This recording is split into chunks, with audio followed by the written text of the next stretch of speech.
Welcome to today's story. I hope you enjoy it. Remember that if you do enjoy the story, to like and subscribe for more content like this. And please let me know any suggestions for stories you might want to hear in the comments below. Happy listening. Chapter 1. The Orchard Above the Clouds. Annika stepped off the bus at the last bend in the road, where the driver refused to go farther and the air felt thin enough to snap. The bus groaned as it pulled away, leaving behind a cough of dust that drifted down the slope. For a moment she stood with her bag in her hand, listening to the hills settle back into quiet. Far below, a river shone like a strip of metal. Above, clouds moved low and slow, brushing the tops of dark trees. The path to her grandmother's orchard began behind a row of stone houses with tin roofs and small windows. A woman with a shawl wrapped tight around her shoulders watched Annika pass without speaking. A boy carried a bundle of sticks twice his size, his face turned down, as if the ground had something important to say. Annika kept her eyes on the path and on her own boots, which were not meant for mud and rock. She told herself she had come to work, not to think. The orchard gate used to hang straight. Now it leaned as if it had been pushed for years and never pushed back. The rope latch was gone, replaced by a loop of frayed cloth that looked like it had been torn from an old skirt. Annika pulled it free, and the gate dragged across stones with a rasping sound. The orchard opened around her in terraces, each level held by low stone walls mottled with moss. Peach trees stood in rows, their branches heavy in some places, bare in others, with leaves that had curled and browned at the edges. She walked the first terrace with her bag still on her shoulder, counting without meaning to. 1 tree, 2, 3. Some trunks wore scars where bark had split and healed badly. A few branches drooped low enough to brush the grass. The grass itself was not grass in the neat way she remembered. It was a mix of weeds and wild plants, thick and stubborn, with pale flowers and seed heads that clung to her pants. Her grandmother had once kept the orchard like a small kingdom. She had known which trees gave early fruit and which waited longer. She had known the places where water ran after rain, and the places where the soil stayed dry and needed extra care. Annika remembered her voice calling from one terrace to the next, steady and sharp, not angry but certain. Now the orchard held that memory like a scent trapped in cloth. It was there, but it did not fill the space the way it used to. Annika set her bag down near the tool shed, or what was left of it. The shed door hung open by one hinge. Inside, the air smelled of damp wood and rust. A rake lay on the floor with one of its tines bent. A coil of twine sat in a tin bowl, swollen from moisture. There were pruning shears, but the blades were spotted and stiff. She took out her phone, then stopped, because she had no signal, and because she did not want to watch the screen go blank and useless. She pulled a small notebook from her bag and a pencil that had a cracked yellow paint coat. She turned to a clean page and wrote a simple list at the top. Trees, fence, water, tools. It felt strange to make a list for a place that had once been held together by one person's hands and habits. Still, a list was a start. She walked to the fence line on the far side, where the orchard met the forest. The forest began without warning, as if someone had drawn a line with a finger. Peach trees ended, and then came a wall of taller trunks, dark and straight, with a layer of low bamboo that made the ground look crowded. Rhododendron bushes filled the gaps with thick leaves and tight clusters of buds. The fence between orchard and forest was made of thin posts and wire, but several posts leaned, and the wire sagged in long-tied curves. In one spot it had snapped and been tied back together in a knot that looked like a child had done it. Annika ran her hand along the wire, careful of barbs. It was cold from the shade. She found where the wire had pulled loose from a post, leaving a gap wide enough for an animal to slip through. A goat could fit, maybe. A dog. Something smaller. She bent and saw prints in the damp soil, but they were smudged and mixed with old marks from rain. She wrote fence gap near forest in her notebook, then drew a small square beside it, as if she could check it off later and make the problem go away. On the second terrace she found peaches on the ground, more than she expected. Some were bruised and split, leaking juice into the soil. Others looked fine, as if they had fallen only minutes ago, their skins still smooth and taut. She picked one up and turned it in her palm.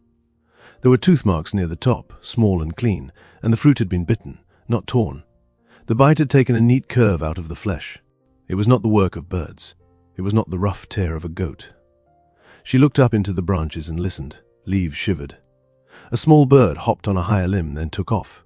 The air smelled sweet where the fruit had broken open. She set the peach back down and stepped around it, her boots sinking slightly in the soft ground. She tried to tell herself it was nothing, just the normal mess of a neglected orchard. Still, her shoulders stayed tight as she kept moving. By midday, the clouds lifted just enough to show the valley and the far ridges. Sunlight came in pieces, sliding between leaves and branches.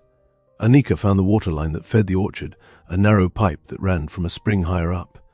The pipe was still in place, but the small channel that carried water along the terraces was clogged with leaves and silt. She cleared a section with a stick until water began to creep through again, slow and thin. Watching it move felt like watching a tired person rise from bed. She worked until her hands were dirty and her hair had come loose from its tie. She found an old stool near the house and dragged it to the porch. Her grandmother's house was small, built of stone with wooden beams. The porch boards were worn smooth in places. A string of dried herbs still hung under the eaves, pale now, brittle and dusty. Anika sat and ate a piece of flatbread she had brought, chewing without hunger. The silence did not feel peaceful. It felt like it was waiting. Even the trees seemed to hold still, as if they were listening for something. Anika thought of the last semester, the last day she had left her dorm room with her bag half packed, the way she had walked past other students and felt like a ghost. She did not want to bring that feeling here, but it followed her like a shadow that did not care about distance. In the late afternoon, she went back out with the pruning shears, forcing the stiff blades open and shut until they moved. She clipped dead twigs from a low branch. Sap stuck to her fingers. She found more bitten peaches and more half-eaten fruit left where it had dropped. The neat bites bothered her more than the waste. They looked calm, almost careful, like a creature that had time and did not fear being seen. On the third terrace, near the edge where the trees grew closer to the forest, she saw marks on a trunk. They were not deep cuts, but long thin grooves in the bark, several of them together, angled and close. She leaned in and traced one with her fingertip. The bark crumbled slightly under pressure. The marks looked fresh. A sound came from above. Not a call, not a cry, but a soft shift, like a body moving along a branch. Anika froze. She lifted her eyes slowly, letting them travel from trunk to limb to leaves. For a second she saw nothing but green and gold light. Then, higher up, a flash of color moved between leaves. Russet, bright against the shadow. A tail, thick and ringed, slipped out of view. Anika's breath caught in her throat. She took one step back, then another, careful not to snap a twig. Her heart thumped hard enough that it felt loud. She waited for the creature to show itself again, but the leaves settled and the branch stilled. The orchard went quiet in that waiting way, as if it had never moved at all. She looked at the bitten peaches on the ground, at the claw marks on the trunk, at the sagging fence near the forest. She wrote one more line in her notebook, animal and canopy, red.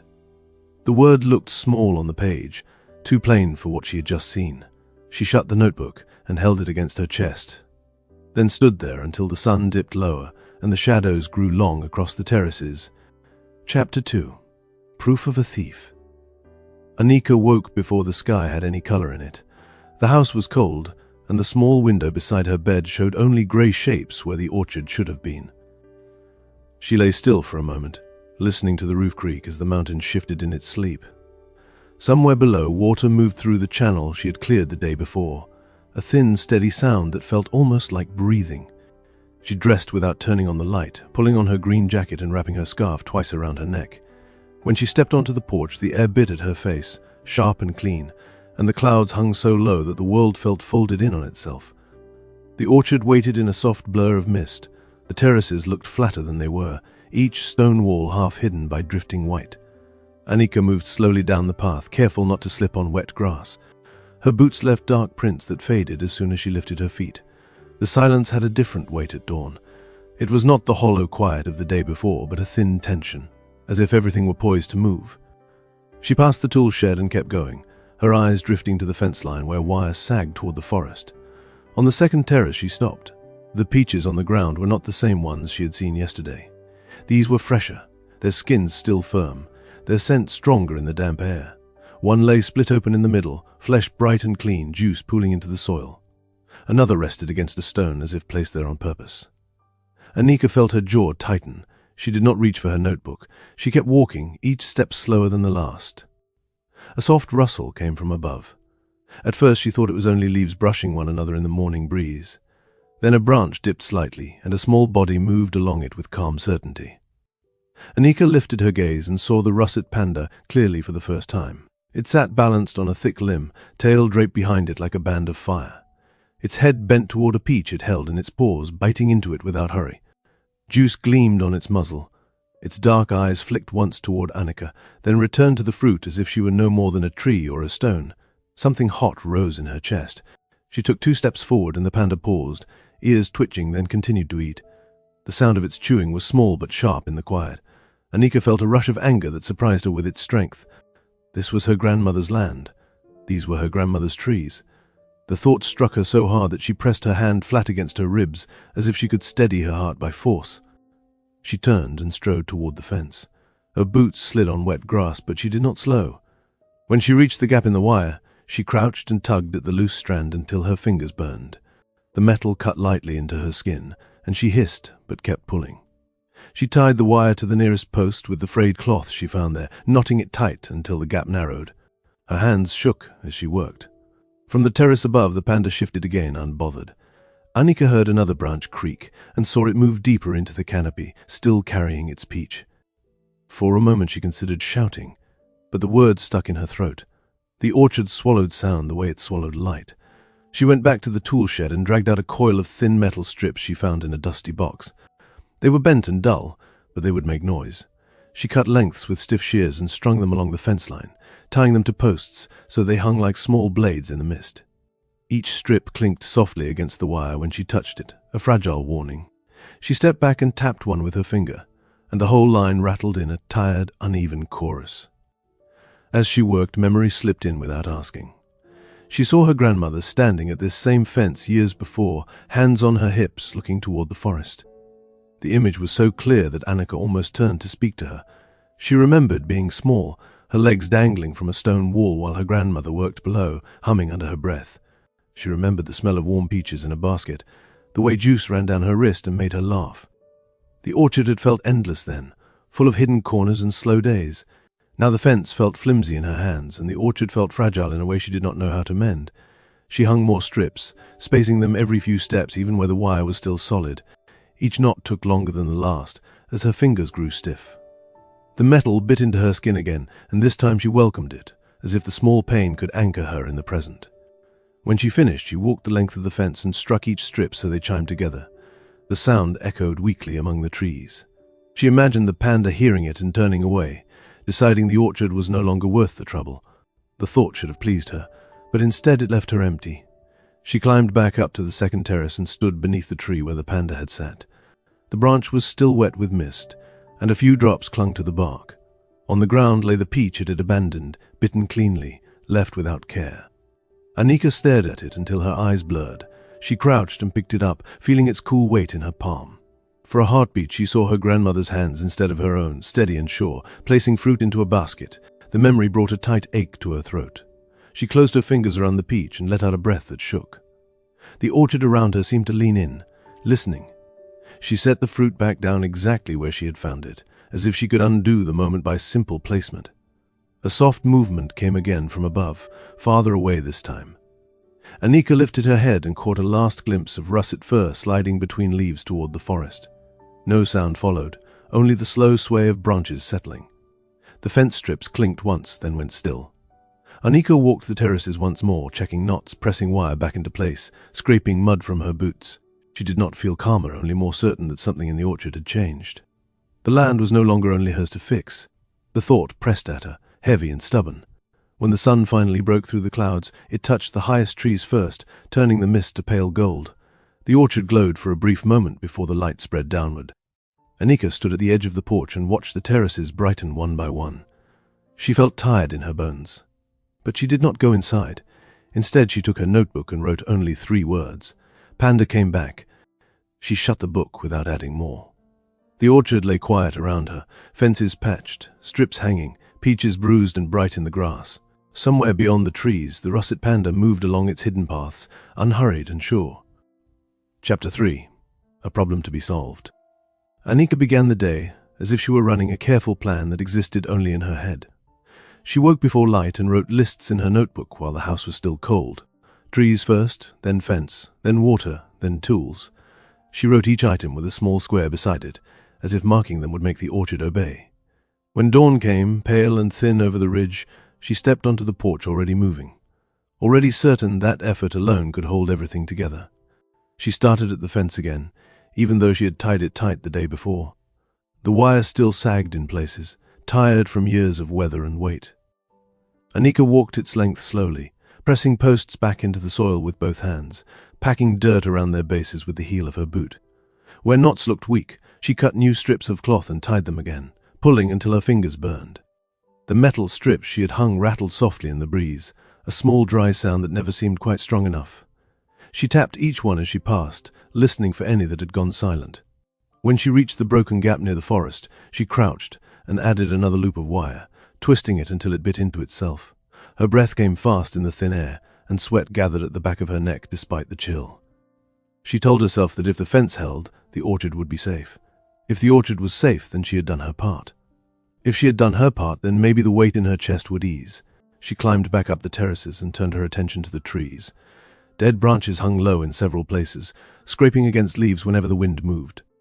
Anika opened the stiff pruning shears and worked them back and forth until they moved smoothly. She clipped away brittle limbs, stacking them in small piles beside the stone walls. Sap stuck to her hands, sweet and sharp, and she wiped it on her pants without caring. Each cut felt like taking control, one small fix at a time. By midday the sun had burned off most of the mist, and the orchard looked harsher in full light. Bruised peaches dotted the grass, and new ones had fallen since dawn. Anika gathered them into a basket, telling herself she would use them somehow, even if they were half ruined. She placed the basket near the shed, careful not to step on any fruit still clinging to branches above. The smell of ripe peaches hung thick in the air, almost heavy enough to taste. She turned to the water channel next. Leaves had drifted in again overnight, clogging the narrow path where water crept across the terraces. Anika knelt and cleared it with her hands, scooping mud and debris into a small pile. The water returned slowly, gliding along its shallow track. She watched it move, jaw tight, as if daring it to stop. When it kept flowing, thin but steady, she nodded once and rose to her feet. By late afternoon, her muscles ached, and her shirt clung to her back. She walked the orchard again, scanning for any weak spots she might have missed. The metal strips along the fence chimed as she brushed past them, their sound dull and uneven.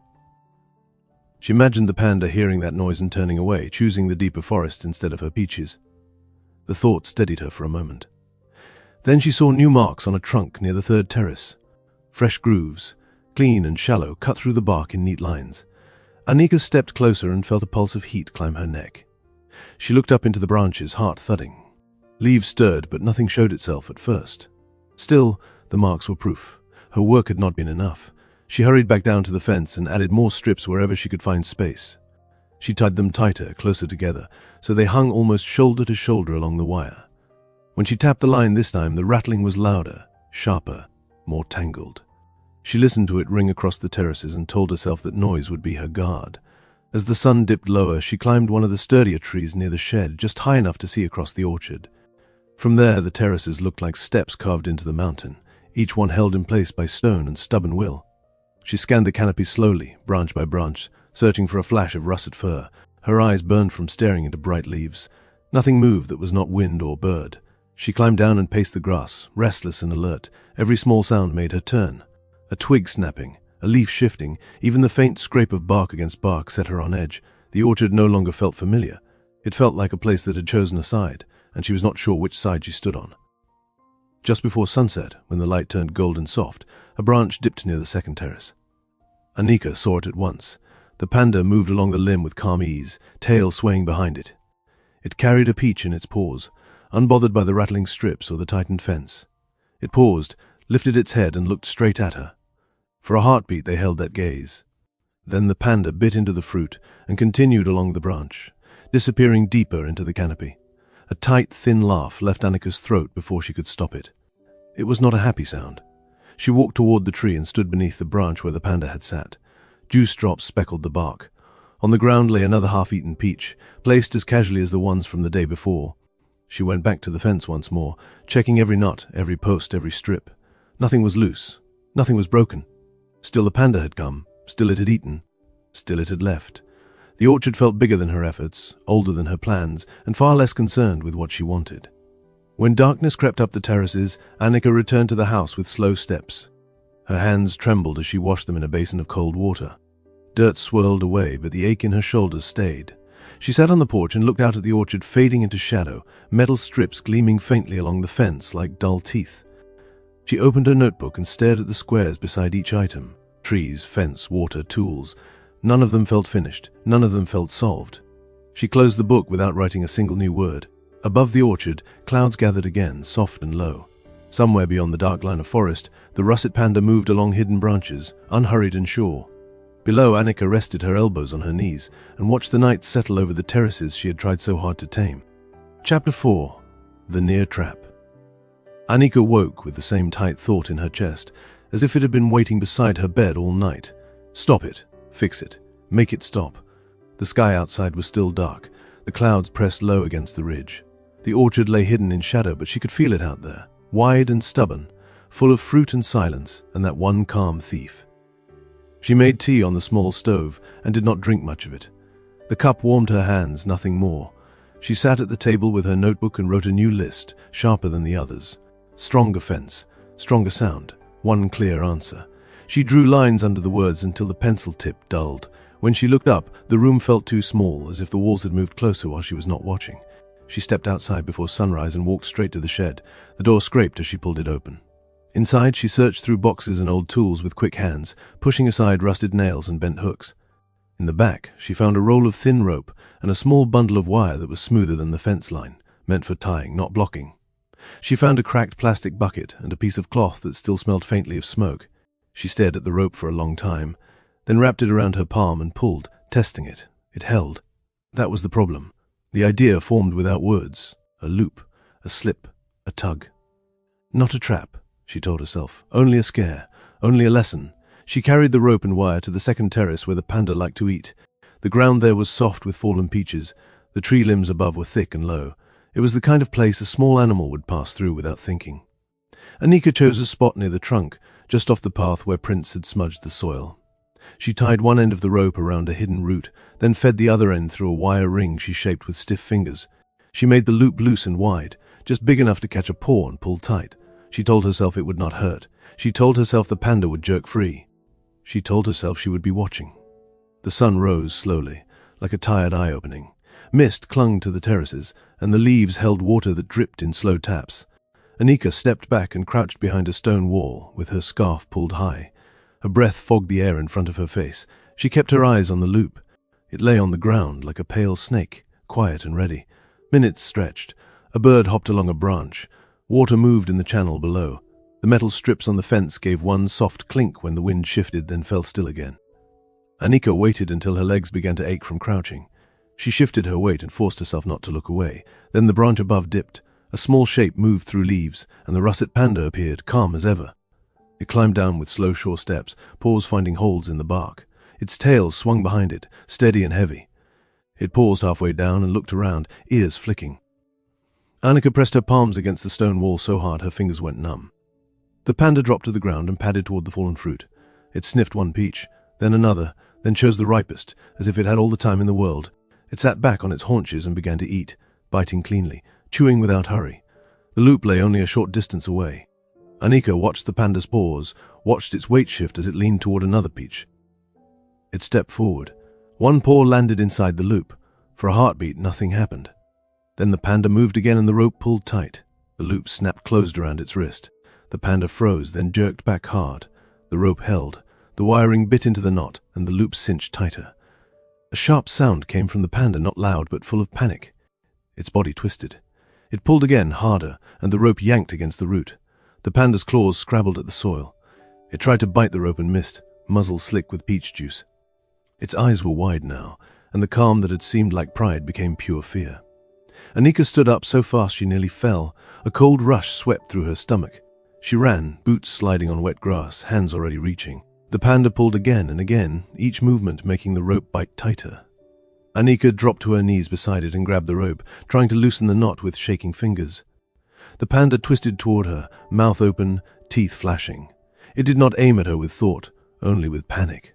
"Stop," Annika said out loud, though she did not know who she was speaking to. The panda lunged and snapped at the rope again. Its claws raked the ground, kicking dirt onto her knees. The loop was tight enough now to press fur flat. Annika's heart hammered so hard she could taste metal in her mouth. She fumbled for the wire ring and forced it open with both hands, bending it until it cut into her skin. The ring resisted, then gave. The rope slackened a little. The panda jerked back, and the loop tightened again. Annika let go of the rope, and grabbed the panda's wrist with one hand, trying to hold it still. The fur was soft and warm under her fingers, and the muscles beneath it trembled. The panda hissed and pulled away, and for a split second she thought it would tear itself apart trying to get free.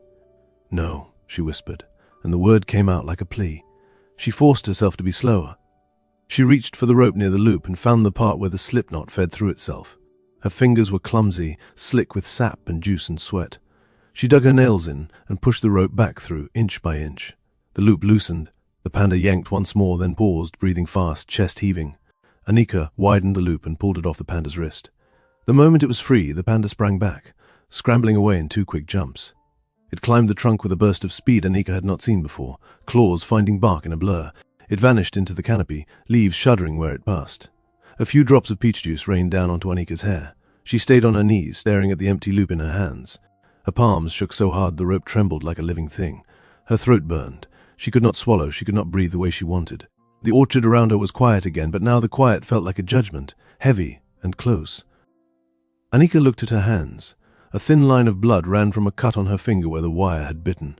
The sight of it should have made her angry at the tool, at the rope, at the fence, at the panda.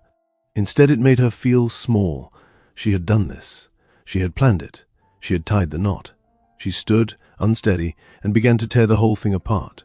She yanked the rope from the root, tossed it into the grass, and stomped on the loop until it lay flat and useless. She picked up the wire ring and bent it again and again until it was a twisted shape no longer fit for any purpose. She gathered every piece she could find, even the smallest bit of cloth, as if leaving any part behind would mean she had not truly undone what she tried to do. When she finished, she leaned against the tree trunk and pressed her forehead to the bark. It was cool and rough. The tree did not care. It had stood through storms and seasons, through hands that pruned and hands that neglected. It would stand through her too. A memory came, quiet and sharp, her grandmother's hands guiding hers as a child, showing her how to tie a simple knot to hold a basket handle. Not a trap, not a snare. A knot meant to carry. Her grandmother's voice had been calm. Too tight and it cuts, too loose and it slips. Find the right hold. Anika closed her eyes. She saw the panda's wide eyes again. She heard the small panic sound it had made. Her stomach turned. She opened her eyes and looked up into the branches where it had fled. The leaves moved slightly, but she could not see it. She did not call. She did not step closer. She simply stood there, breathing slow, letting the shame settle without pushing it away. In the distance, the fence strips clinked once in the wind, then went silent. Anika held her bleeding finger against her palm and stared at the orchard as if seeing it for the first time. The trees were not hers to command. The panda was not hers to teach. And if she kept trying to force the orchard into order, she might be the most dangerous thing living on this slope. Chapter 5. Stepping Back. Anika did not go into the orchard at dawn the next day. She stayed on the porch with a cup of tea cooling between her hands, watching the terraces fade in and out of mist. The cut on her finger had sealed into a thin, dark line.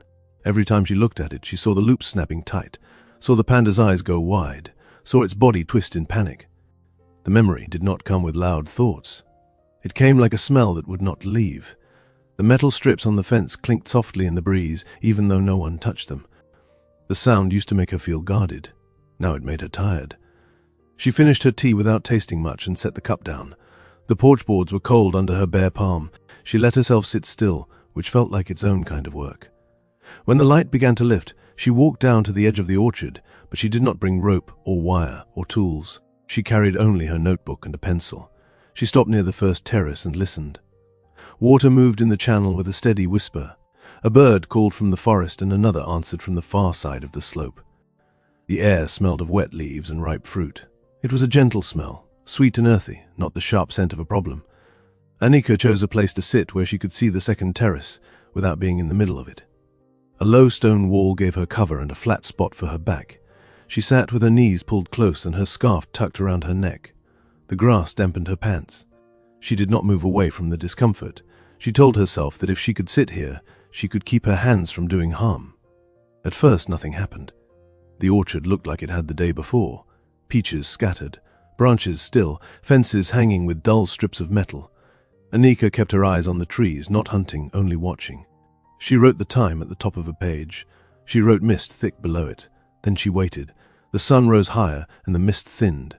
It pulled back in slow pieces, uncovering each terrace like a curtain being lifted. Leaves began to shine where water clung to their edges. A breeze came down from the ridge, and the trees shifted, each one moving in a slightly different way. Anika had never noticed how many sounds a quiet orchard could make. There was the soft rub of branch on branch, the drop of water hitting a leaf, the faint creak of wood under its own weight. She heard a small crack, the kind a twig makes when it snaps under a careful foot. Her muscles tightened, but she did not stand. She did not rush forward. She kept still and let her eyes travel through the branches. The russet panda appeared far above the ground, moving along a thick limb near the forest side. It did not come down right away. It paused, head turning, nose lifting toward the air. It was checking. It was making sure. Anika's mouth went dry. She wanted to whisper something, to offer an apology, but words would not change what she had done. She held her breath and stayed behind the stone wall. The panda moved again, slow and steady, testing each branch with its weight. It seemed smaller from this distance, not like a thief, not like a rival, just an animal moving through a place that had held it long before her grandmother planted peaches. It climbed down in stages, stopping often, looking around, listening. When it finally reached the ground, it did not go straight to the fallen fruit. It circled wide first, staying near the grass line where orchard met forest. Anika watched the path it took, and marked it in her notebook with a simple arrow. She wrote "came from forest," stayed low, checked open space. Her handwriting was neat, almost too neat, as if she could make the moment safe by writing it down. The panda reached a peach and sniffed it. It did not eat at once. It lifted the fruit with both paws, turned it, then bit. The bite was clean and calm, the same as before. It chewed slowly, pausing between bites as if listening to the orchard while it ate. Anika realized she had been treating the panda like it did not belong, when it moved as if the orchard was just one part of a larger map it carried in its body. The metal strips on the fence made a faint clink when the wind shifted. The panda's ears flicked, but it did not run. It kept eating. That small detail loosened something in Anika's chest. It was not trust, not yet, but it was proof that quiet was stronger than noise. She stayed there for a long time, even after the panda climbed back up into the branches and moved away. She watched where it went, how it used the canopy like a road. It favored certain limbs, avoided others, always keeping a line that led back toward the forest. She began to see it not as a single act of stealing, but as a pattern shaped by safety and habit. When the panda vanished into leaves, Anika did not chase it. She sat and watched the orchard itself. She noticed how bees moved between blossoms near the far terrace. She noticed a lizard sunning on a warm stone, still as a carved piece of wood until it darted away. She noticed the way fallen peaches fed ants and small beetles. The orchard was not a clean room that needed to stay perfect. It was a living place, full of small hunger and small work. Near noon, Anika stood and walked slowly among the trees. She did not scan for the panda. She looked at the trunks and the ground and the leaves as if meeting them again. She touched one tree's bark with the flat of her hand and felt how rough it was, how steady. She found a young shoot pushing up near a stone wall and smiled without thinking. She reached the fence line and saw where she had tightened knots and added strips. The fence looked less like a barrier now, and more like a tired border that could only do so much. Beyond it, bamboo leaves swayed and clicked softly. The forest did not feel like an enemy. It felt like the orchard's older neighbor, patient and close. When she returned to the porch, she did not open her notebook right away. She washed her hands, then sat with her back against the wall and listened to the orchard breathe in the afternoon wind. The shame was still there, but it had shifted. It was no longer a spike. It was a weight she could carry without letting it turn into another harsh plan. At the end of the day, she opened the notebook and wrote one sentence, simple and plain. "I will watch before I act." She closed the book and did not add anything else. Chapter 6. Patterns in the Canopy. Anika began to measure days by small signs instead of big plans. She learned the hour when mist loosened from the terraces and slid down toward the valley. She learned when the sun first touched the top row of trees, lighting their leaves before it reached the lower steps. She learned the sound of the water channel when it ran clear, and when it began to choke with leaves. And she learned, most of all, the quiet schedule of the russet panda that moved through the orchard as if it had a map stitched into its paws. She set up her watching spot behind the same stone wall each morning, not hidden in fear, but tucked away so she would not change the animal's choices. She brought her notebook, a pencil, and a small cloth to sit on. She did not carry rope. She did not carry wire. She did not carry the stiff shears unless she planned to work later, after the watching was done. The first thing she noticed was timing. The panda arrived almost the same way each day, not at sunrise, but when the light became strong enough to show color. It was as if it waited for the forest to wake first, then followed. Some mornings it came early, when clouds held the ridge in shadow. Other mornings it waited until the mist thinned and the air warmed. Anika began writing the hour and the weather at the top of each page, then drew a simple line down the middle and filled it with brief notes. She learned where the panda entered. It did not slip through the fence gap she had repaired. It moved above the fence, using a tall tree near the border where the forest canopy leaned toward the orchard. From that high bridge it crossed into the first orchard tree without touching the ground. It favored this route again and again, a steady path that kept its paws in bark and branches instead of grass. Anika watched the crossing with care. The panda would pause at the border tree and turn its head slowly, scanning the terraces. It would sniff once or twice, then take a few steps forward, weight low, body balanced. If a bird called too close or a branch cracked under its paw, it would stop and listen. It was not bold in the way Anika had first thought. It was careful. It was simply calm once it judged a place safe. After the crossing, it followed a route along the second terrace canopy. It moved from one strong limb to the next, favoring branches that arched over open ground. It avoided thinner limbs that would sway. When wind picked up, it stayed closer to the trunk and moved more slowly. When the day was still, it walked out farther, almost floating on the branches, tail swinging behind like a counterweight. Anika began to name the trees in her own mind, not with real names, but with markers that helped her remember. The split trunk, with two thick arms that rose like a fork. The leaner, which reached toward the forest and held an old scar in its bark. The heavy one, whose lower branches bowed under fruit even after days of falling. She sketched the terrace line in her notebook and drew circles for each tree, then added arrows as she watched the panda move. Over a week, the arrows became a shape. It was not random. The panda used the same 3 trees more than all the others. It returned to them even when peaches lay scattered everywhere. It ate in those trees, rested in those trees, and used them as stepping points to travel deeper into the orchard. Anika also noticed the panda's choices about ground and height. It came down to the ground only when it had to. If a peach hung low enough, it would lean and pull it from the branch while keeping its back feet on bark. If fruit had fallen, it would climb down in a straight line, quick and quiet, then sit with its back toward the trunk so it could flee upward if needed. It never stayed long on open grass. It would take a peach, eat a few bites, then climb again, leaving half of it behind without concern. At first, the waste had annoyed Anika. Now she saw it differently. The panda was not storing food. It was not planning for her. It was eating what it wanted and moving on, as animals do. The rest became food for ants and beetles, and the soil drank the juice. Nothing was truly wasted. The orchard had its own way of using what fell. One morning, Anika arrived at her stone wall and found a change. A low branch near the heavy one had cracked overnight, likely from wind or weight. It hung at an angle, leaves drooping. Anika watched the panda approach from the border tree as usual. It reached the place where the branch used to serve as a bridge, paused and stepped back. It did not test the cracked limb. It turned, moved 2 trees over, and took a longer route that kept it on thicker wood. Anika wrote it down with a small mark beside it, like a lesson. Avoids broken limb. Finds new route. She felt a strange respect rise in her chest, steady and quiet. The panda adjusted without anger, without panic. It did not fight the change. It simply moved around it. The more she watched, the more the animal became part of the orchard's rhythm, instead of a threat pressing against it. She began to sense its presence, even when she could not see it. A soft shift in leaves high up, a brief pause in birdsong, a twig snapping in a way that sounded too slow for a bird and too light for a goat. Anika kept her distance. She did not step closer for a better view. She did not call. She did not try to make herself known. Some days she did not see the panda at all, only signs of it, and she let that be enough. Her watching was not hunting. It was practice in patience, the kind her grandmother had always carried without showing it. That memory came to her often now, less like a stab and more like a hand on her shoulder. She remembered her grandmother standing in the orchard with a basket at her hip, pausing to look up at the canopy as if checking the sky.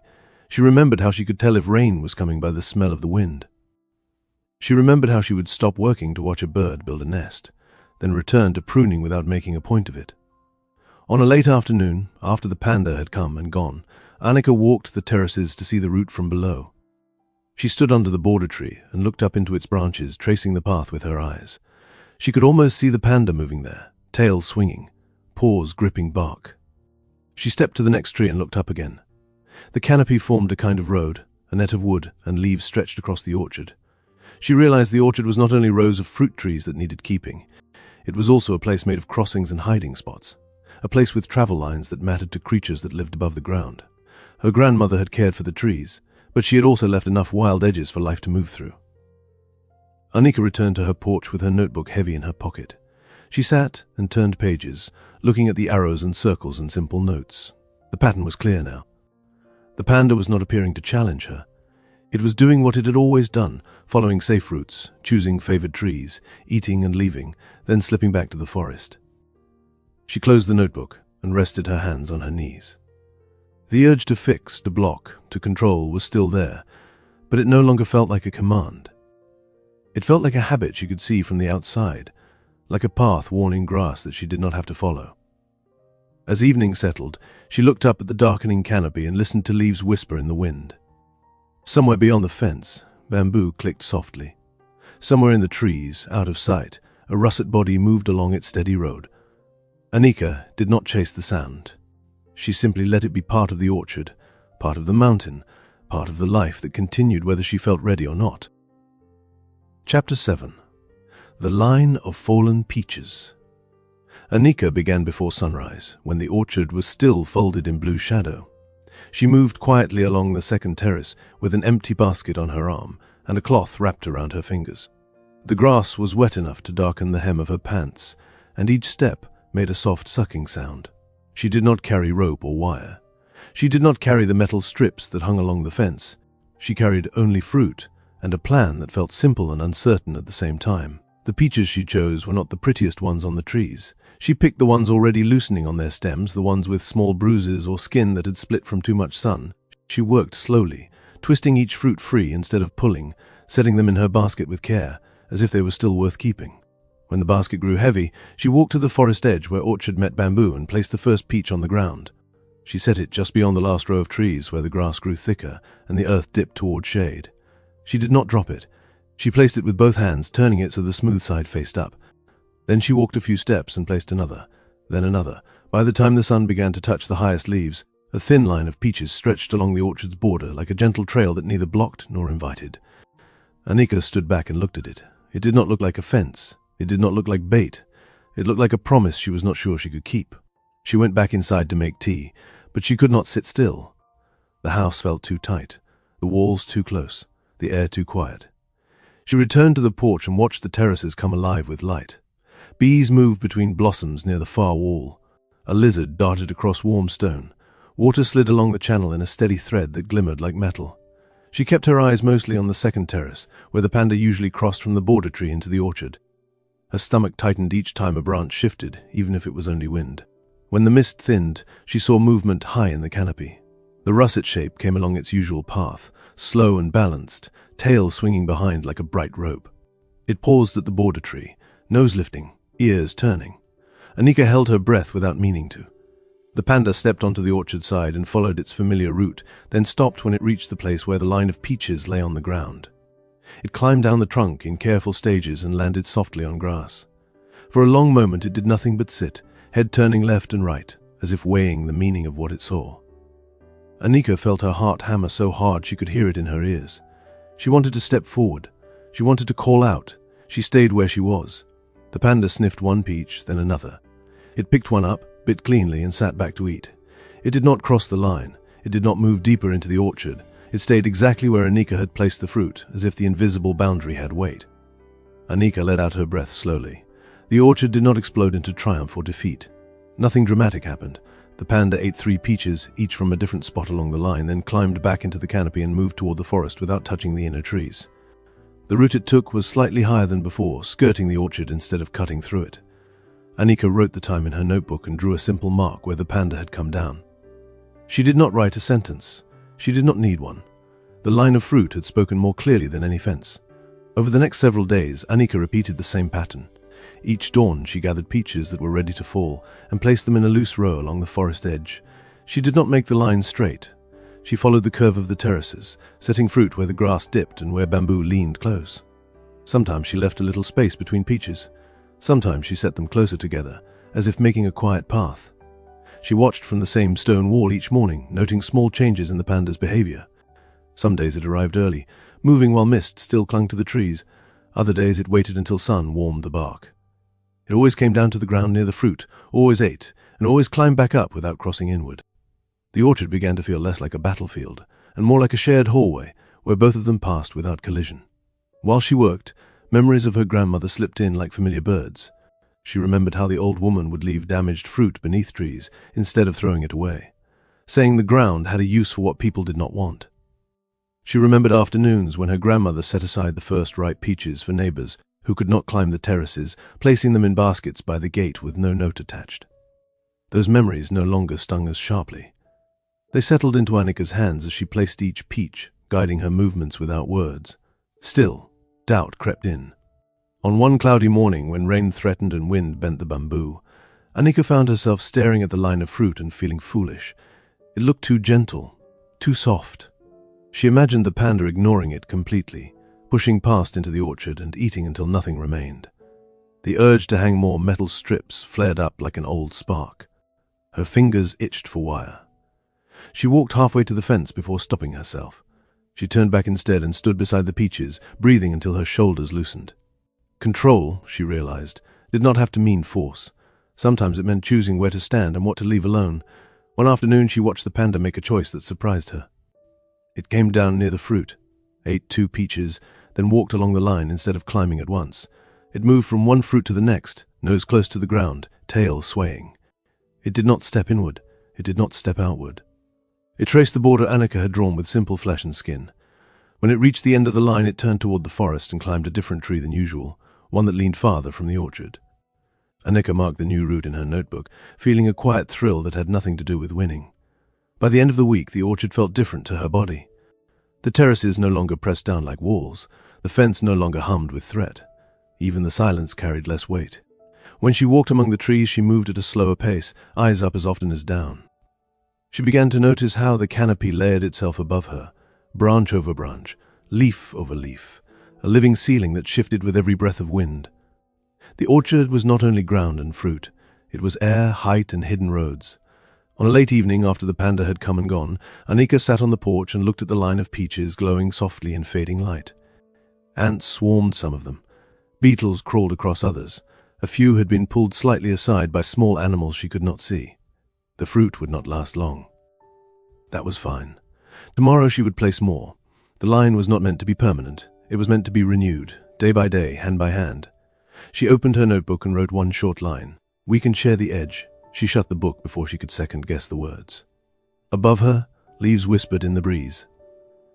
Beyond the fence, bamboo clicked gently. Somewhere in the high branches, a russet body moved along its familiar path. Annika leaned back against the porch wall and let the orchard exist without trying to command it. Chapter 8. Watching each other. Annika began to move through the orchard with a different kind of attention, not sharp and searching, but wide and steady. She still rose before light, still tied her scarf against the chill, still stepped onto damp grass that darkened the cuffs of her pants. The difference was in how she carried herself. Her shoulders were no longer pulled tight toward her ears. Her steps no longer cut into the terraces as if she were marching toward a problem. She walked as someone who expected to meet another living thing, not to fight it. Each morning she placed the line of peaches along the forest edge and then went to her stone wall seat. She did not hide behind it. She sat beside it, back straight, hands resting on her knees, notebook balanced on her lap. The orchard breathed around her, slow and patient. Water slid along the channel. Bees moved in small loops from blossom to blossom. Leaves rubbed together with soft sounds that blended into one long murmur. She let all of it pass through her instead of pushing against it. The russet panda came as it always did, crossing high in the canopy from the border tree into the orchard. But now, it lingered longer before climbing down. It would pause on a thick limb and sit with its tail draped behind it, head turning slowly as if it were taking in the whole slope. Sometimes it watched Annika directly, eyes dark and steady. She did not look away, but she did not stare either. Her gaze moved gently across the terraces and returned to the animal without rush. They watched each other in a way that felt quiet and ordinary, like neighbors noticing one another across a fence. When the panda finally descended, it moved with the same calm care as before. It stepped onto the grass near the line of fruit and sniffed, then chose a peach and ate. Yet it did not leave right away. After eating, it would sit, paws resting on its knees, tail curling loosely around its body. Its chest rose and fell in slow breaths. Sunlight caught in its fur, making the russet glow against the green of the orchard. Anika felt something loosen inside her when she saw it there, unhurried, simply existing. On days when clouds hung low and mist softened every edge, the panda stayed even longer. It would walk along the line of peaches, nose close to the ground, then climb halfway up a trunk and rest on a branch that stretched out over the terraces. From there it could see both orchard and forest at once. Anika imagined that, in its own way, it was watching her just as closely as she watched it. While she waited, she worked. She cleared leaves from the water channel with slow hands. She trimmed dead twigs from trees, taking only what was clearly dry and broken. She gathered fallen fruit into baskets, setting aside the worst for the ground and the rest for later use. Her work no longer felt like a race. It felt like a rhythm she could step into without tripping. As she worked, memories of her grandmother came more often and with less sting. She remembered sitting on the porch as a child, legs dangling, watching the old woman walk the terraces with a basket at her hip. Her grandmother had moved with the same unhurried pace Anika now found herself keeping. She had paused often, not because she was tired, but because she noticed small things that others would have missed. A bird's nest tucked into a forked branch, a young shoot pushing up through cracked stone, the way wind shifted before rain. Anika began to copy that stillness without thinking about it. She would stop mid-step to watch a bee circle a blossom. She would rest her hand on a tree trunk and feel how steady it was beneath her palm. Once she stood for several minutes simply listening to water trickle along the channel, finding comfort in its thin, steady voice. The orchard felt less like land that needed saving and more like a place that had always been alive without her. The panda noticed these pauses. On one morning, as Anika knelt to clear mud from the channel, she felt eyes on her and looked up. The animal sat on a low branch only a few trees away, head tilted slightly to one side. It did not flee. It did not move closer. It simply stayed, watching her hands as she scooped leaves from the water. After a moment, it climbed higher and vanished into the canopy. That afternoon, Anika found herself smiling without realizing it. The expression felt strange on her face, unused for days. She wiped sweat from her brow and looked across the terraces, seeing them not as work piled upon work, but as a series of small, steady tasks she could carry out in her own time. The orchard did not need perfection, it needed presence. By the end of the week, she no longer wrote long notes in her notebook. She marked the panda's arrival with a simple dot, its departure with another. Between them, she drew short lines that traced its path across the canopy. The marks formed a loose pattern that shifted slightly from day to day, but always returned to the same few trees. She came to know those trees as intimately as she knew her own house. One evening, after the panda had eaten and left, Anika sat on the porch with a bowl of peaches beside her. She peeled one slowly, letting the skin curl away in a single strip, just as her grandmother used to do. Juice ran down her fingers, sweet and sticky. She did not rush to wipe it away. She let it dry, remembering how her grandmother had laughed when she was small and had tried to eat too fast. The sky turned soft pink above the ridge. Bamboo clicked gently beyond the fence. Somewhere high in the branches, the panda moved along its hidden roads. Anika leaned back against the wall and let the day settle into her bones. The orchard felt less like a place she had failed, and more like a place she was slowly learning to walk through. She placed the last peach peel on the porch rail and watched ants gather without irritation. She closed her eyes for a moment and pictured her grandmother standing among the trees, basket at her hip, face turned toward the canopy. The image did not ache the way it once had. It felt steady, like a memory meant to stay. When darkness finally crept up the terraces, Anika rose and gathered her tools without hurry. She left the line of peaches where it lay, knowing they would be gone by morning, eaten or claimed by smaller lives. She stepped inside the house with quiet steps, aware that the orchard would carry on whether she watched it or not. Yet she knew she would be back at dawn, sitting on her stone wall, sharing space with a russet shape moving slowly through the high branches above. Chapter 9. What it means to care. Anika found her grandmother's ledger in a wooden chest beneath the bed. The chest smelled of cedar and dust, and the lid creaked when she lifted it. Inside were folded shawls, a tin box of buttons, a few letters tied with string, and the ledger wrapped in cloth, like something that needed protecting. Anika carried it to the table, and unwrapped it slowly, as if the paper could bruise. The cover was worn at the corners. The pages inside were filled with tight handwriting, neat rows of dates and short notes, the kind of careful record that made a life look steady even when it had not been. She turned pages until she found a list of trees. Not just numbers, but small marks beside each one. Needs water, branch split, fruit small, good year. There were notes about weather, about the spring running low, about a new section of stone wall that had slipped after heavy rain. There were also notes about neighbors, small asides that made Annika pause. Gave peaches to Dorje's mother, helped Sonam with roof, borrowed nails, returned with fruit. Annika ran her thumb along those lines and felt something shift in her chest. She had been thinking of the orchard as property, something that belonged to her family and needed guarding. She had treated it like a test she had to pass, as if failing it would prove she was as broken as she felt. Her grandmother's ledger did not feel like a list of possessions. It felt like a map of care, spread across trees and people and seasons. That afternoon she carried the ledger outside and sat on the porch with it open on her knees. The orchard lay below, bright in clear light, terraces stepping down toward the valley. The fence line glittered faintly where the metal strips hung. The line of peaches at the forest edge had already been claimed, eaten by the panda, or pulled aside by smaller animals. Annika watched a bird hop near a fallen fruit and peck at the flesh. She watched ants gather in a dark cluster. She did not feel the old irritation. She felt only the simple fact that life moved where it could. She thought about the word own. It sounded firm in her head, like a hand closing around something. She thought about how her grandmother had spoken of the orchard. Not as hers, not as a prize, but as the trees, the terraces, the slope, the way you speak of a friend's home when you are there often, the way you speak of a path you walk each day. Familiar, but not trapped inside your fist. Annika had come here with a hard idea of duty. Keep the orchard, fix the orchard, prove you can do something right. She had not come with a sense of belonging. That had seemed like something for people who had not failed, something earned by clean effort and good choices. Yet the orchard did not ask her for a clean record. It asked her to show up, to pay attention, and to do what she could without tearing at what would not bend. The russet panda arrived later than usual that day. Clouds had gathered on the ridge, and the air held a damp smell that hinted at rain. Annika sat by her stone wall with her notebook, but she also kept the ledger beside her, open to the page with the tree list. When the panda crossed into the orchard canopy, it paused at the border tree and looked down, ears flicking. It was still wary. It would likely stay wary forever. Annika understood that now. Trust did not mean closeness. It meant leaving space. The panda climbed down near the forest edge and ate from the few peaches Annika had placed that morning.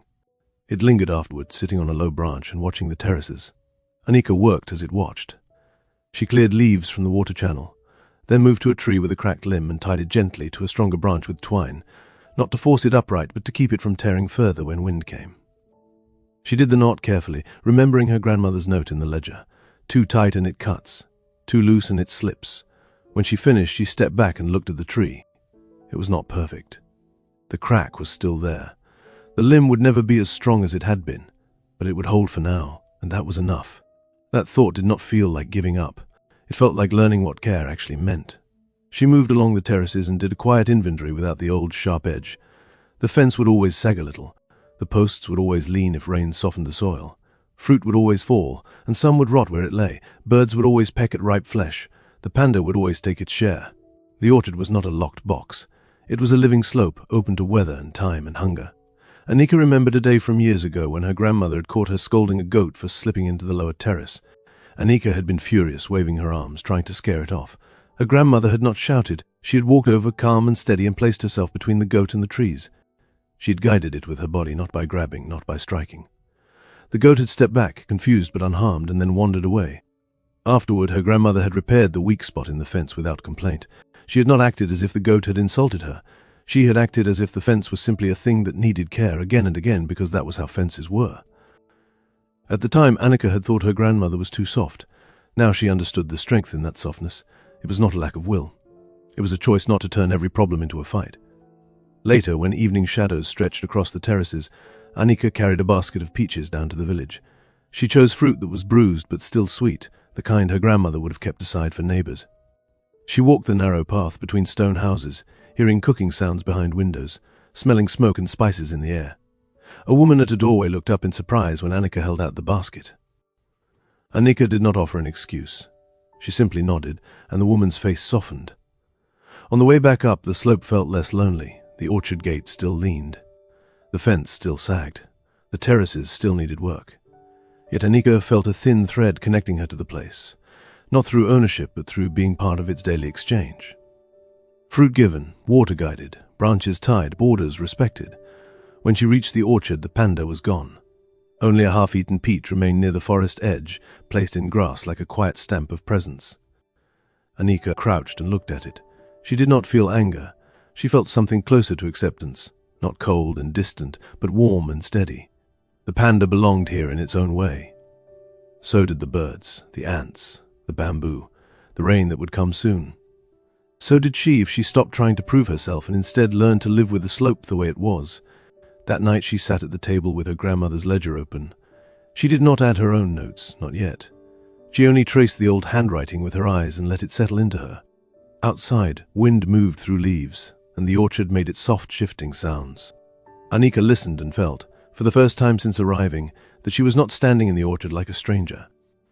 She was standing in it like someone who had been welcomed, quietly, over time. Chapter 10. Weather Turning. The morning air felt wrong before Anika even stepped outside. It was warmer than it should have been, heavy and still, as if the mountain were holding its breath. Clouds sat low on the ridge, thick and dark, and the forest beyond the fence looked almost black beneath them. The orchard was quiet in a way that did not soothe. It was the quiet that comes before a shout. Anika stood on the porch with her scarf loose around her neck and watched the sky. The clouds moved slowly, but they moved with purpose, rolling over the ridge in wide layers. She tried to tell herself it was only weather, only the season shifting, only rain coming to do what rain always did. Her body did not believe that calm story. Her shoulders stayed tight. Her hands kept flexing as if searching for a task. She went inside and pulled her grandmother's ledger from the table. She turned pages until she found weather notes, small marks beside dates.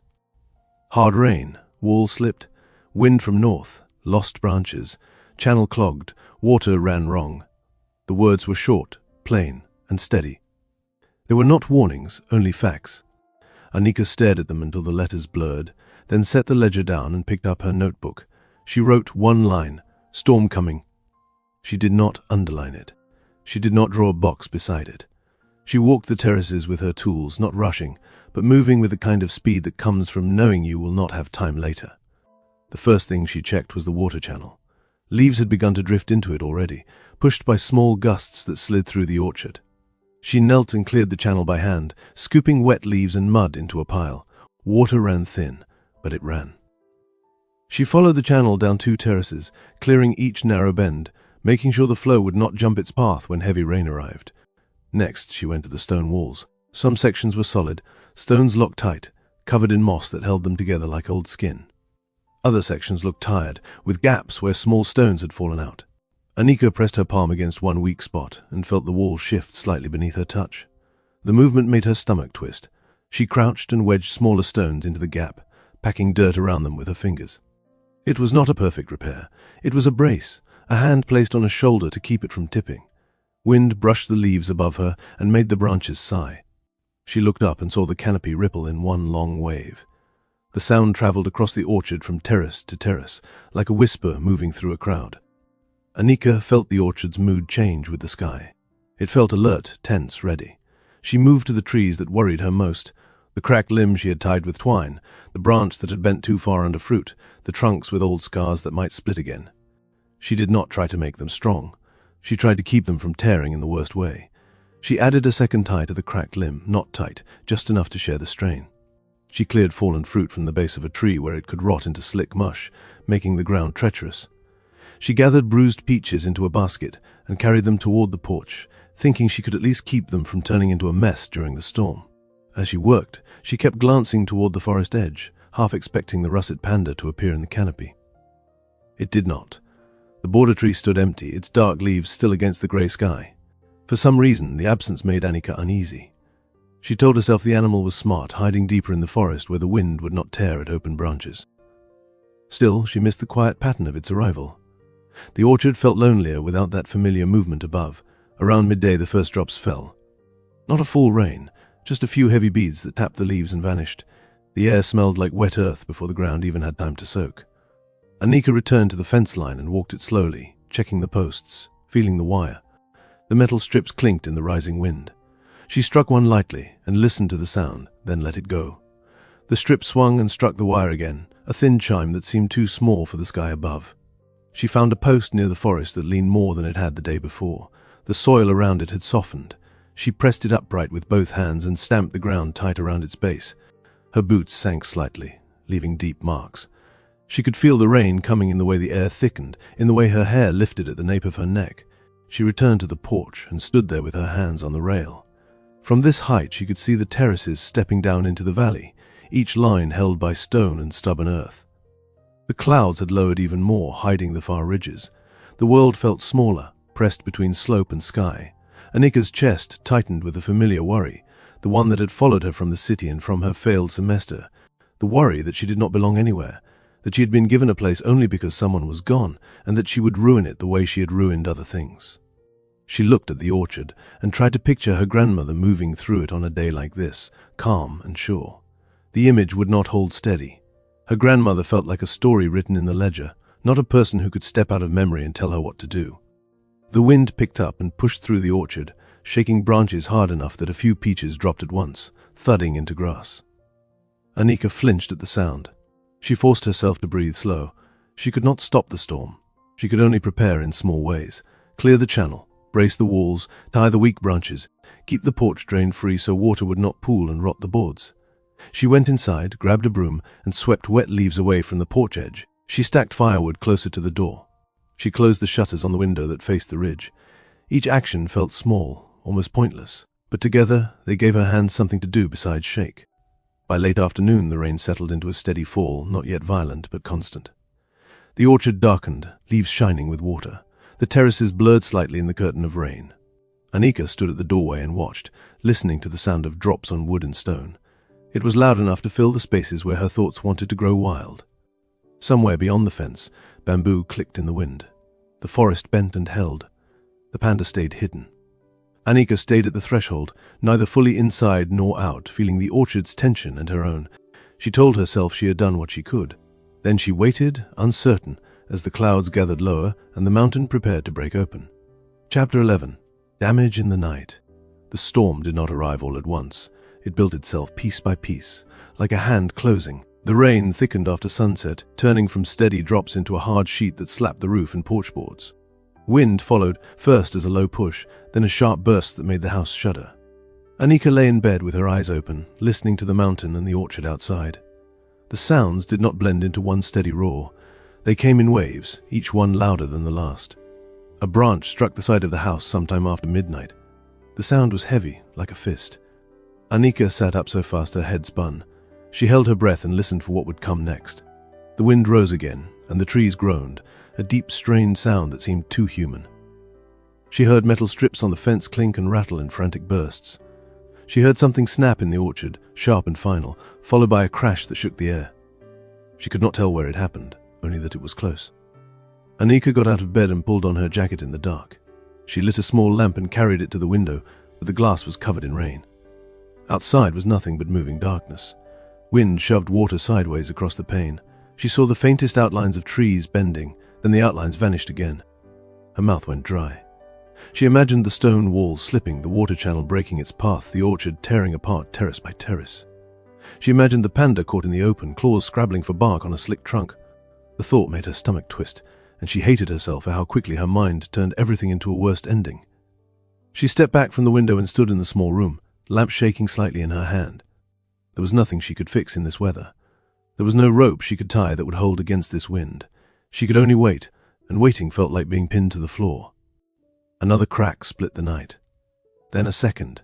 This time, the sounds came from the upper terraces, followed by a rushing hiss as leaves and smaller branches tore free.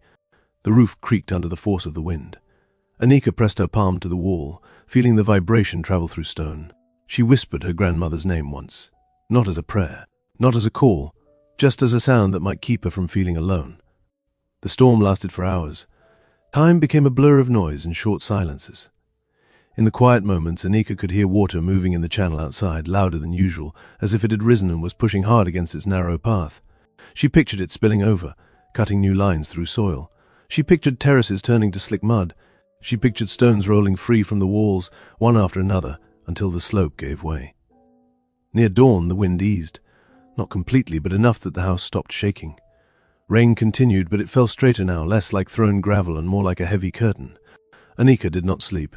She lay on the bed with her jacket still on, lamp dark beside her, eyes fixed on the ceiling. When grey light finally crept through the window, she sat up and swung her feet to the floor, feeling tired in a way that sat deep in her bones. She stepped onto the porch as soon as it was light enough to see. The air was cold again, and the rain had thinned to a drizzle. Mist clung to everything, turning the orchard into a pale blur. Anika walked down the path to the first terrace, boots sinking slightly into soaked grass. Water ran in small streams across the stones, and mud oozed at the edges of the walls. Her throat tightened as she moved, not from the cold, but from the simple fear of what she would find. The first damage was near the shed. A young peach tree had lost a large limb. It lay on the ground like a broken arm, leaves still bright with water. Peaches clung to it, bruised and split where it had hit the soil. Anika crouched and touched the torn wood. The break was fresh, pale inside, jagged where it had ripped.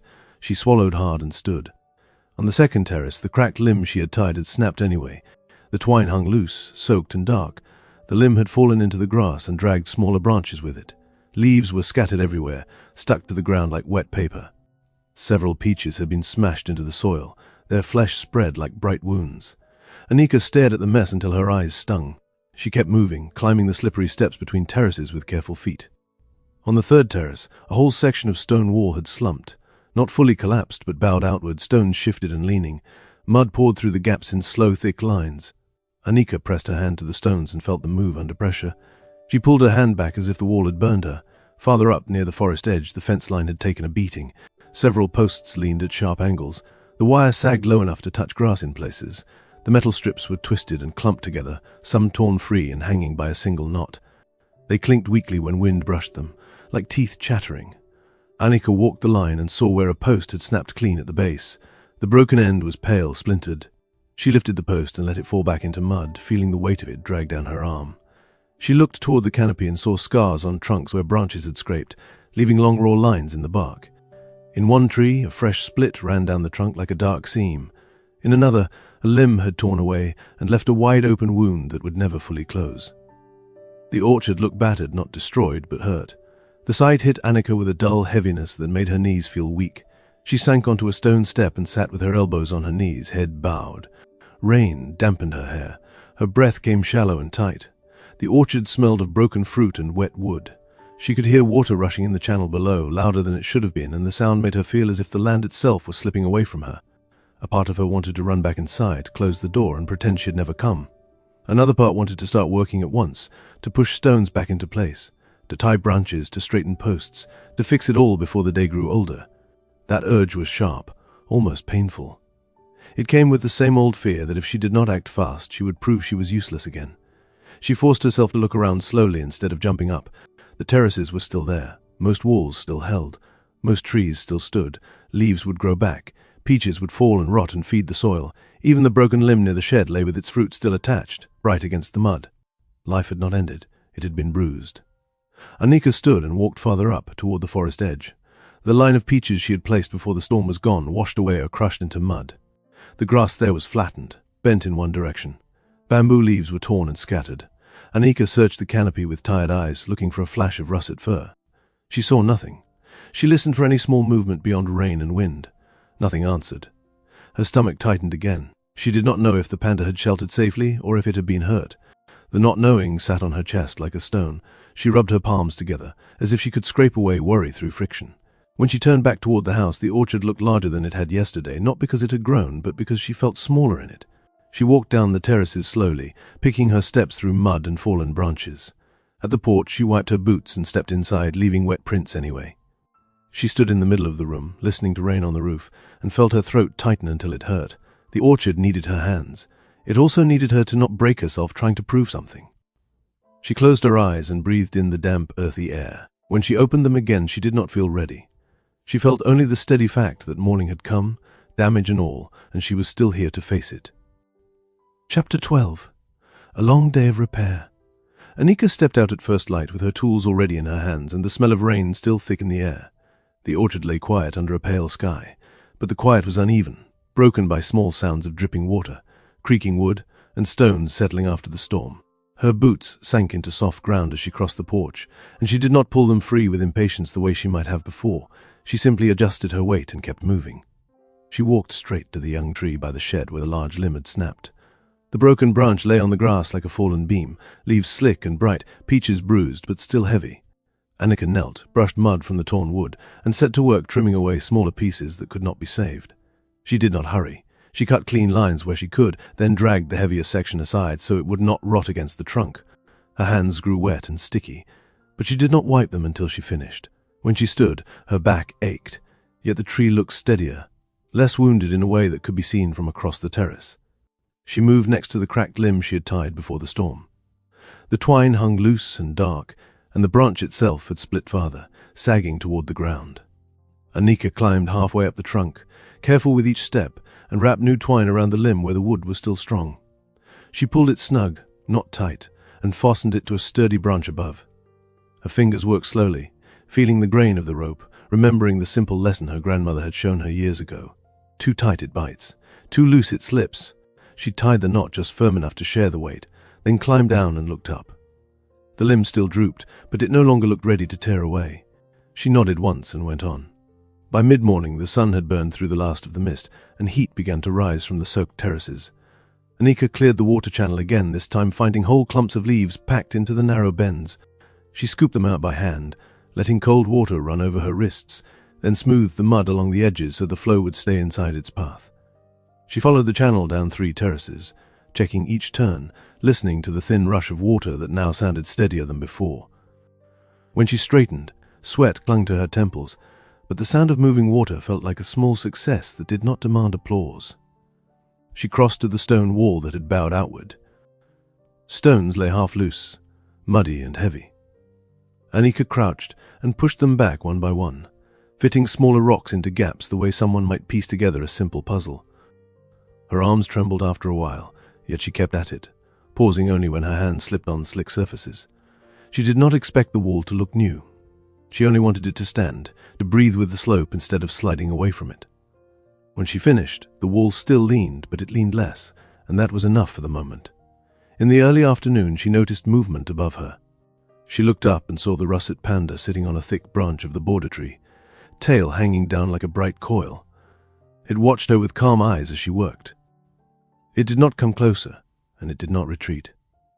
It simply remained there, balanced and still, as if the orchard and the storm and her presence were all part of the same quiet rhythm. Annika felt her chest ease at the sight. She did not call out.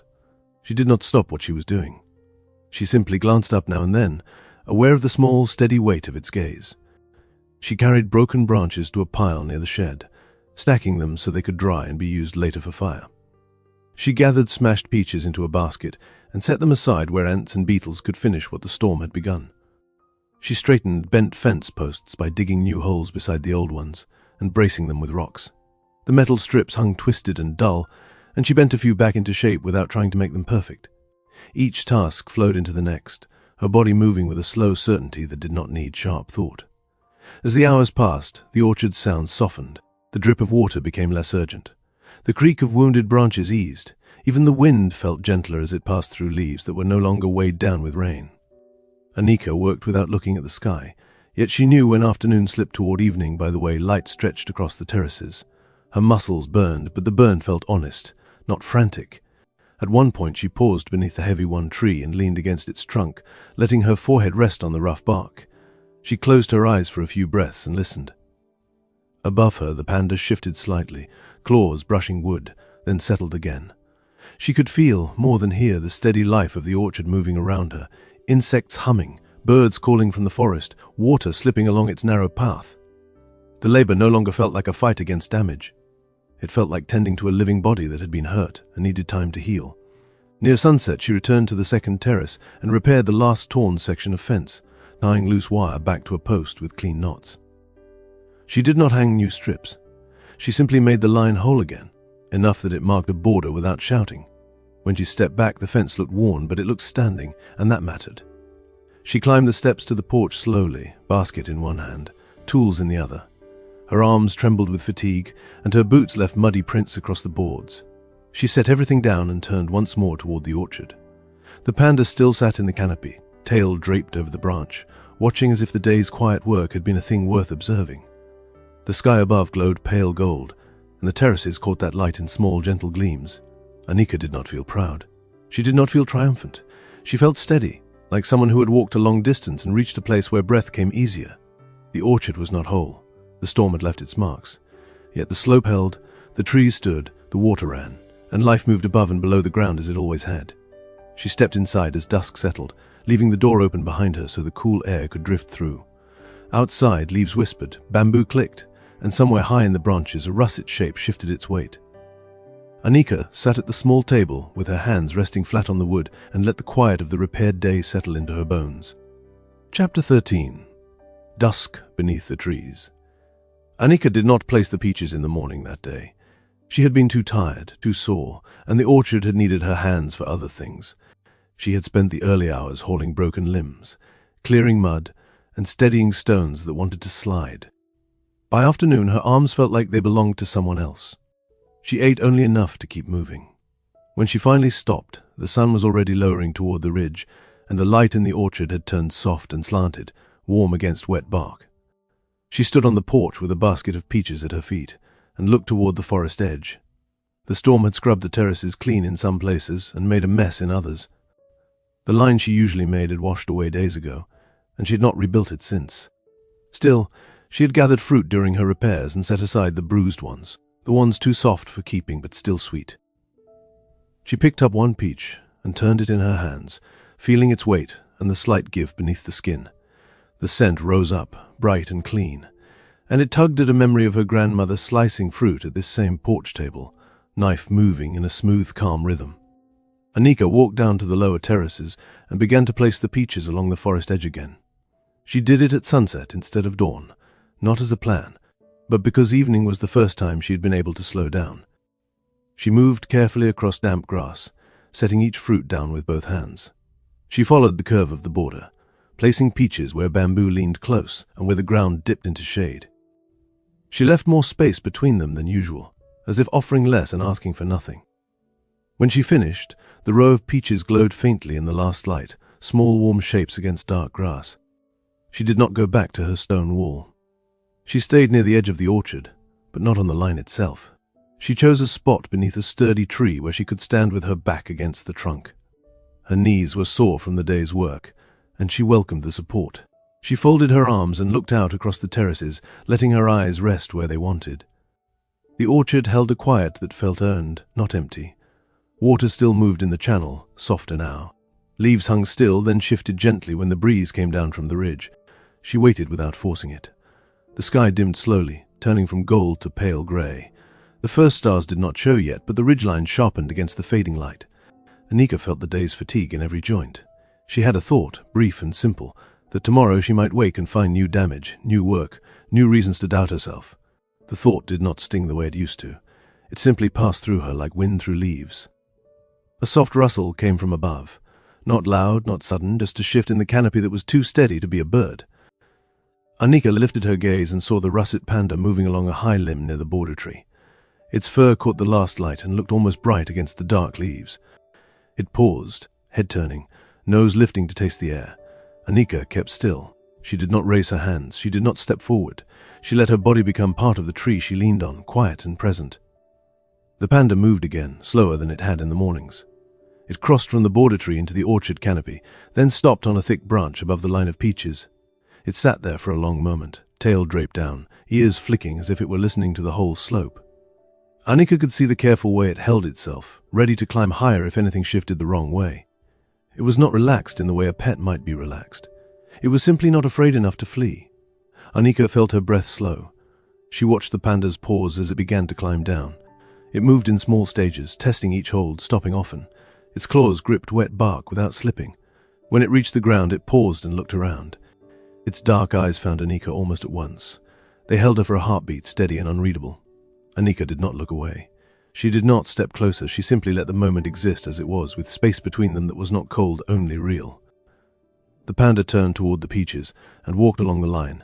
It sniffed one, then another, then chose a fruit near the center, close enough that Anika could see the shine of its nose and the small curve of its whiskers. It sat down and began to eat. The bite was clean and quiet. The sound of chewing was small, almost gentle. Juice darkened the fur around its mouth. Anika watched, feeling something warm and steady rise in her chest that did not demand a name. The panda ate only part of the peach, then set it down and moved to the next. It took a few bites there as well, then stopped and sat with its paws resting on its knees. It looked up toward the trees as if listening for something beyond the orchard. The air was cooling fast now. Shadows gathered between trunks, and Nika could smell damp earth and crushed fruit and the faint sharp scent of bamboo from the forest. She shifted her weight slightly, and her boot scraped a stone. The sound was small, but it was sound. The panda's ears flicked, and its body tensed. It did not run. It lifted its head and stared at Annika again. Annika froze, then relaxed on purpose, letting her shoulders drop. She did not move her feet. She kept her hands loose at her sides. She let the tree behind her hold her steady. The panda watched her for a long moment. Then it looked down at the peach again and took another bite. The tension in its body eased, but it remained alert, ready. Annika felt her throat tighten with something close to relief, not because she had won anything, but because she had not ruined the quiet by trying to claim it. She remembered her grandmother's hands on her shoulders when she was small, guiding her to be still during a rain shower, telling her to listen instead of talking. She remembered her grandmother's calm patience with animals that wandered too close, guiding them away without anger. Those memories sat with her now like a warm cloth, not heavy, not sharp. They blended into the moment as naturally as the smell of peaches in cool air. The panda finished the second peach and stood. It walked to the end of the line, nose close to the ground, then stopped where bamboo began. It turned its head back toward the orchard once, as if checking the terraces, then looked at Annika again. The look did not feel like thanks. It felt like a simple acknowledgement, the way two living things might notice each other before moving on. The panda climbed the nearest tree with smooth, quick steps and vanished into the canopy. Leaves trembled where it passed, then settled. Annika stayed where she was, still leaning against the trunk, listening to the orchard after it had moved. The peaches that remained on the ground glowed faintly in the last grey light, waiting for other small lives to claim them. When darkness finally spread across the terraces, Annika picked up her empty basket and walked back toward the porch. She did not feel the old urge to lock the orchard down. She did not feel the need to chase the panda out or pull it closer.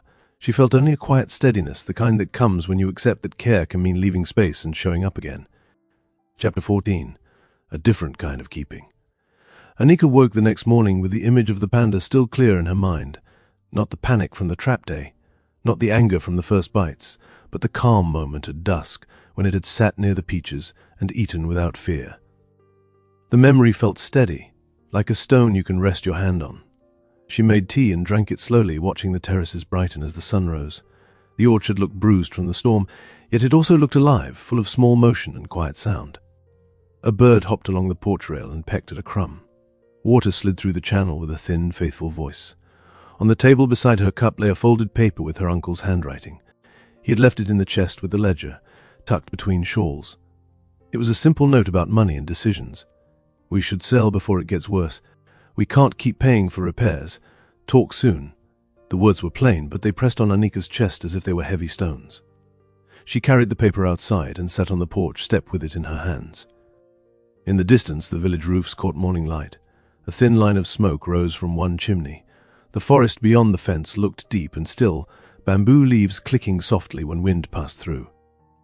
Annika stared at the note and felt an old fear rise. The fear of being the weak link in a family chain, the one who could not finish what others started. For days she had thought of the orchard as a test, something she needed to prove she could manage. Selling it would mean failing. Keeping it would mean fighting. Those had seemed like the only choices. She looked down at her hands. Her nails were stained from soil and sap. Her knuckles carried small cuts. The skin on her palms felt rougher than it had when she arrived. She had worked hard, but the orchard had not become easy. It was still a living place, full of weather and hunger and things she could not control. Yet she had also learned that control was not the point. The orchard did not need a person to grip it like a tool. It needed a person to stand with it, season after season, and accept that it would never be perfectly tidy. Annika walked the terraces slowly, letting the morning settle into her body. She stopped at the stone wall that had bowed and touched the wet moss on its surface. She walked the fence line and looked at the place where forest canopy leaned close enough for the panda to cross. She stood near the border tree and watched light move through leaves, turning them bright, then dull, then bright again. The orchard and the forest were not two worlds separated by wire. They were neighbors sharing a slope. The idea came in pieces, not as a clean plan, She thought about the line of peaches and how it had changed the space between her and the panda, not by trapping, not by chasing, by making an edge where both could live. She thought about her grandmother's notes in the ledger, how often they mentioned neighbors and shared work. She thought about the way children in the village had waved at her when she carried peaches down the path. The orchard had never been only private property. It had always been part of a wider web, even if papers and family talk tried to make it a single item to buy or sell. She returned to the porch and pulled out her notebook. She wrote at the top of a page, "What if we keep it in a different way?" Then she made a short list. Shared harvest days, repair walls together, plant bamboo at edge, keep paths clear. The words looked simple, almost childish, but they held something real. She could picture neighbors coming up the slope in late summer with baskets, laughing and calling to one another while they gathered fruit. She could picture a small sign at the gate, not a warning, but a request to stay on paths and respect the trees. She could picture leaving the forest edge quieter, letting the panda move through without being forced out. Anika knew she did not have money to turn the orchard into something polished. She did not want that anyway. She wanted it to stay what it was, a working orchard on a mountain slope, but one that did not pretend the slope belonged to only one family. She imagined a kind of keeping that did not mean closing the gate and locking it. It meant caring for the terraces, sharing fruit, and protecting the border where forest life and human life met. Later that day she walked down to the village with a basket of peaches. She stopped at Dorje's mother's house, the one mentioned in the ledger, and offered fruit with a simple nod. The older woman accepted without surprise, as if this exchange had been waiting for Anika to return to it. Anika asked about storms, about walls, about who might help mend a terrace if stones slipped again. The woman spoke calmly, naming 2 men who knew stone work and a cousin who had rope and tools. The talk was practical, not dramatic. It made Anika feel less alone on the slope. On the way back up, she paused near the border tree and looked into the canopy. She did not see the panda, but she saw its paths in the shape of branches, the places where bark was rubbed smooth, the steady crossing points that mattered to a small creature with sharp claws and careful steps. Anika placed a few bruised peaches along the forest edge and then stepped back, leaving space. That evening she sat at the table with the ledger open and her uncle's note beside it. She took a clean sheet of paper and wrote her own message. Her hand shook at first, then steadied. She did not argue with anger. She did not beg. She wrote plainly about the storm damage and the repairs she had done. She wrote about the orchard's condition and what it would take to keep it standing. Then she wrote one line that mattered most to her, clear and simple. "I do not want to sell it outright." She stared at those words and felt fear and relief at the same time. The choice was not easy, and it did not solve her life. Yet it felt honest. It felt like stepping into the orchard as someone who belonged there, not by blood alone, but by the simple act of showing up and learning how to care without trying to rule. Outside, the sky darkened and the ridgeline softened. Bamboo clicked gently beyond the fence. Somewhere high in the leaves, a russet body moved along its quiet road, part of the same slope Anika was learning to keep in a different way. Chapter 15, The Orchard Still Lives. Snow had come and gone on the high ridge, and the orchard wore new leaves that looked softer than the ones that had fallen. Spring rain had washed the terraces clean, then summer heat had pressed down until the air shimmered above the stones. Now the light slanted low again, gold sliding across bark and grass the way it did in late afternoon when the year turned toward quiet. The orchard did not look the same as when Anika first arrived, yet it did not look like a place that had been remade. It simply looked lived in, shaped by weather, time, and many small hands that had touched it without trying to own it. The stone walls still leaned in places, but they leaned together, their gaps packed with fresh stones and dark soil that had settled over months of rain. Grass grew thicker along the edges of the terraces, dotted with small white flowers that opened in the morning and folded by dusk. The water channel ran steady, clear most days, only clogging when storms carried too many leaves down from the forest.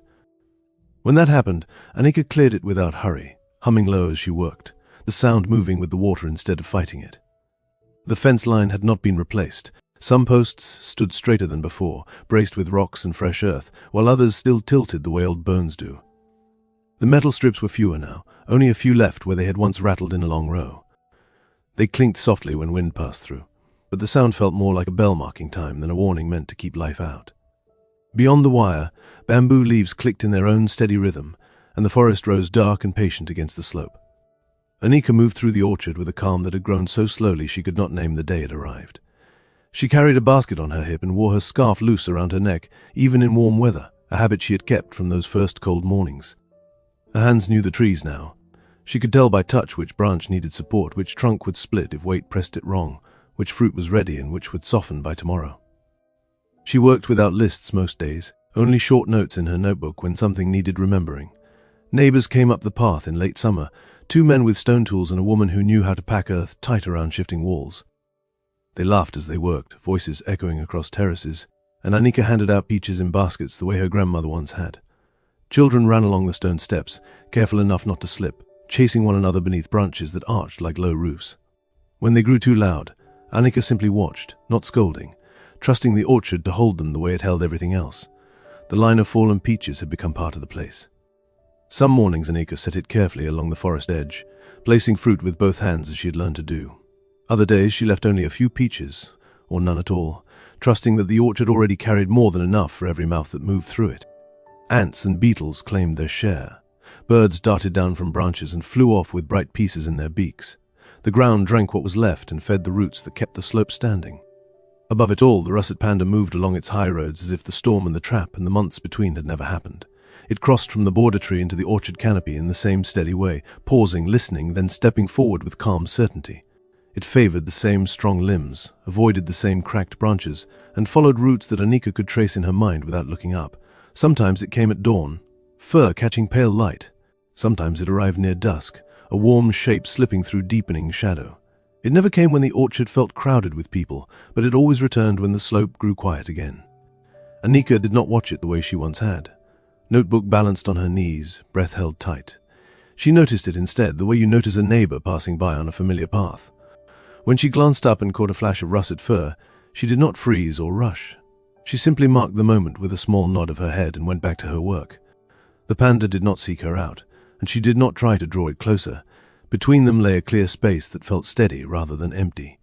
On one clear afternoon, when the orchard glowed with late-season light, Anika climbed the steps to the second terrace, with a basket of peaches balanced on her hip.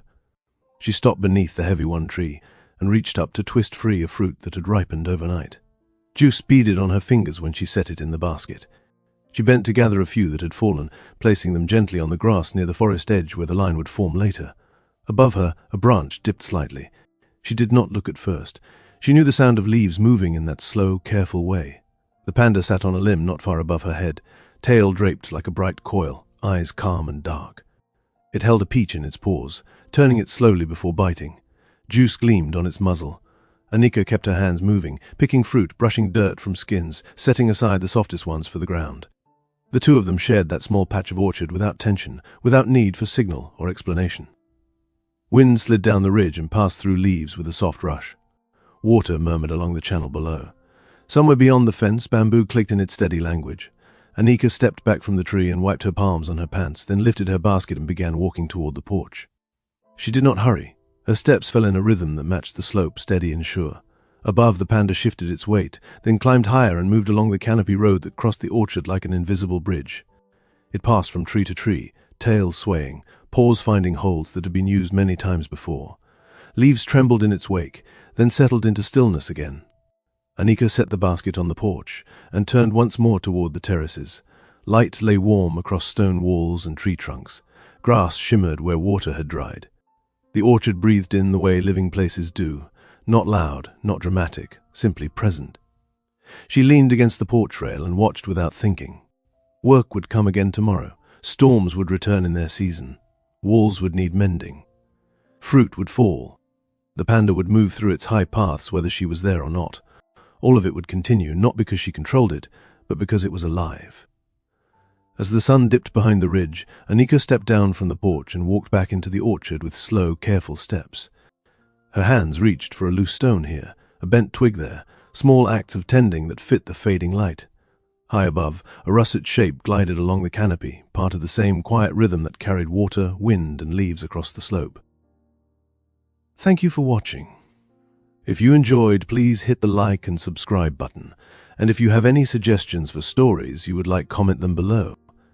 On the right is a video of mine. YouTube thinks you'll like. Watch it if you would like more of this content. Have happy dreams.